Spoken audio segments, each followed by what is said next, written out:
Hey there, fancy friends, it's Oliver, and this video is about Captain Alfred Hutton's method of using the staff.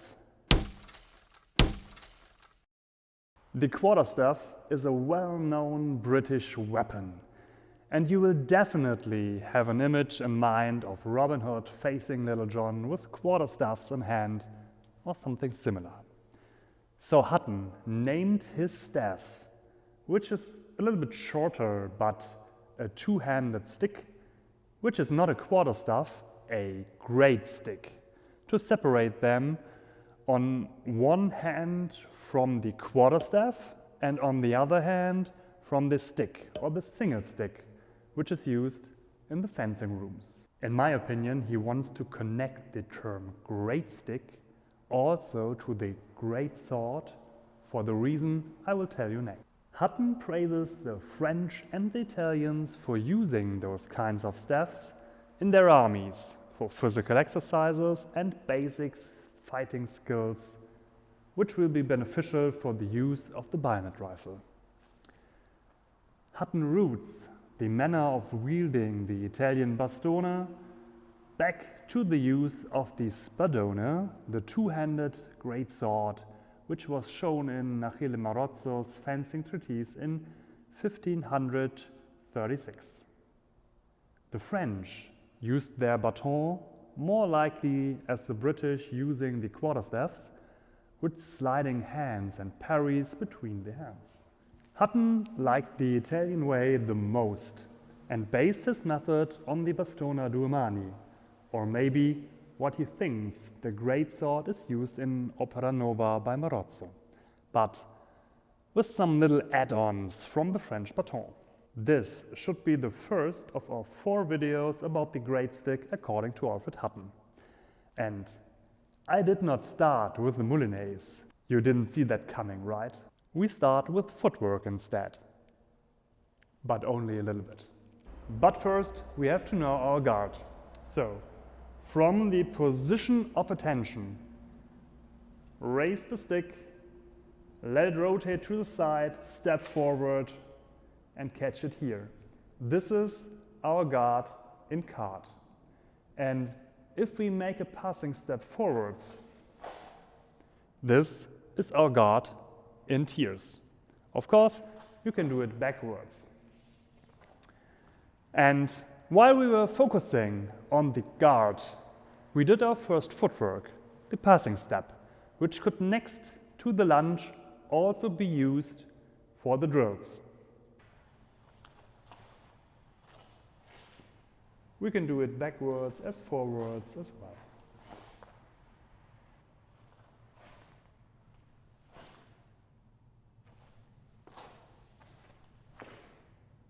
Of course, you could do regular fencing steps, but those are not mentioned in the great stick chapter.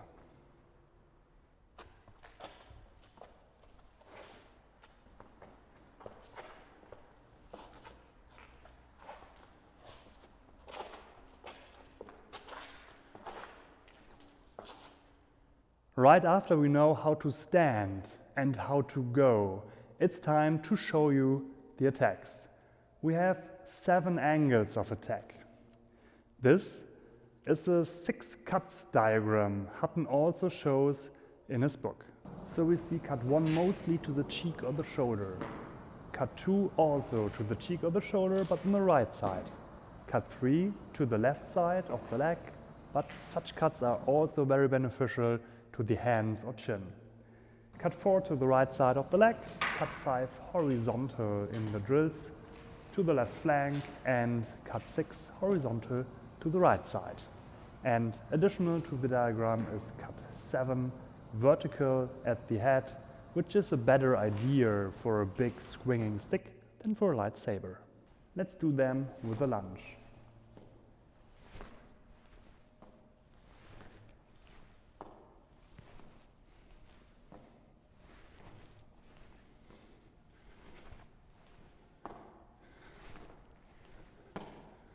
But since we could change guard, we should be able to do it from tiers as well.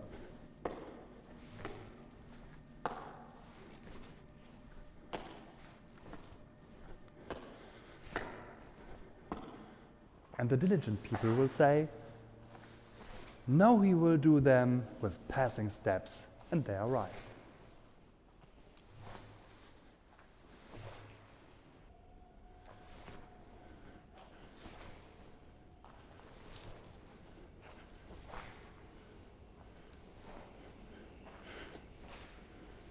But we could not only strike with the staff, we could also thrust. And the first thrust is very simple, surprisingly. You give point just by straightening your arm.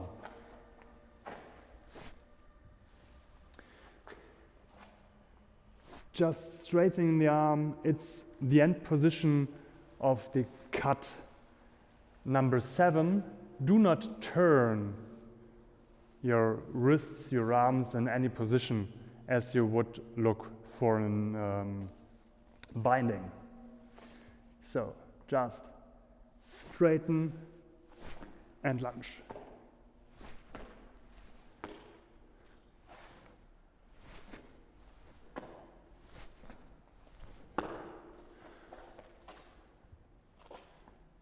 Straight and lunge.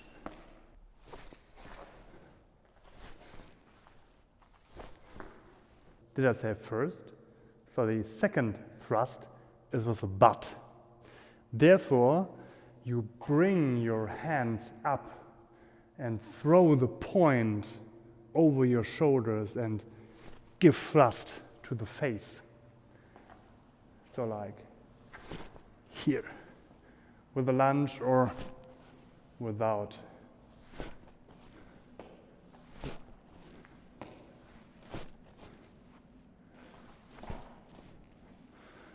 You could also go backwards because this is used against opponents which are rushing in and close measure. But you should do it with a lunge as well to hit him before he will land his strike. Let's do some variations. Just forward, standing still, to the front, to the back. Each one will have another moment when to lunge in. Before we have a look at the defense, if you like what you have seen, I would appreciate if you click all the tiny buttons to like and subscribe. And if you are already there, you could write me a comment. Maybe you tell me what you like more till now, Hutton's great stick or Feldman's baton. Hutton used 10 sabre or longswordish parries and 3 extras he borrowed from the French.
For the 3 French parries, you need to slide your right hand to the tip of the stick and receive the cut between your hands.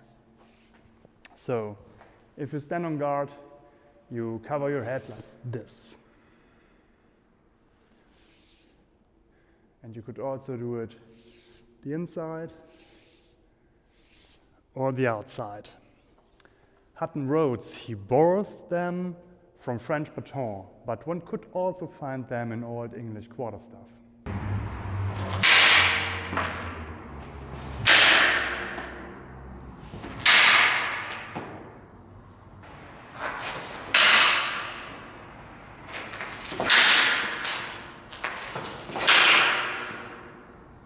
The important part is to have always the right hand up.